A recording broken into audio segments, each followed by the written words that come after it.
Microsoft એક્સેલમાં horizontal અને vertical આ જે સ્ક્રોલ બાર છે એને હાઇડ કરવી છે અથવા તો હાઇડ થઈ ગયેલી છે એને શો કરવી છે તો સૌથી પહેલા શું કરવું પડશે? ફાઇલ મેનુમાં જવું પડશે. ફાઇલ મેનુમાંથી અહીંયા ઓપ્શન આપેલું ઓપ્શન ઉપર ક્લિક કરવું પડશે. એક્સેલના ઓપ્શનના સેટિંગ જોવા મળશે. આ સેટિંગની અંદર અહીંયા ઓપ્શન છે એડવાન્સ. એડવાન્સ ઉપર ક્લિક કરવાનું. એડવાન્સ ઉપર ક્લિક કરો એટલે આ ટાઈપનું મેનુ ખુલશે. આ મેનુની અંદર એક ઓપ્શન છે એનું નામ છે ડિસ્પ્લે.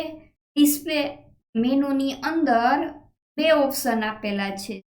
ડિસ્પ્લે ઓપ્શનની અંદર પેલું છે શો હોરિઝોન્ટલ સ્ક્રોલ બાર, એની ઉપર રાઈટની નિશાની કાઢી દઈએ અને શો વર્ટિકલ સ્ક્રોલ બાર ત્યાં નિશાની કાઢી દઈએ અને ઓકે આપીએ.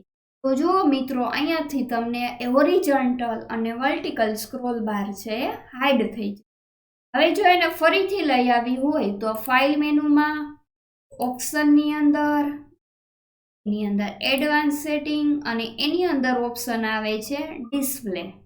ડિસ્પ્લે ઓપ્શનની અંદર અહીંયા શો હોરિઝોન્ટલ સ્ક્રોલ બાર અને શો વર્ટિકલ ક્લિક કરીને ઓકે આપો તો આવી જશે.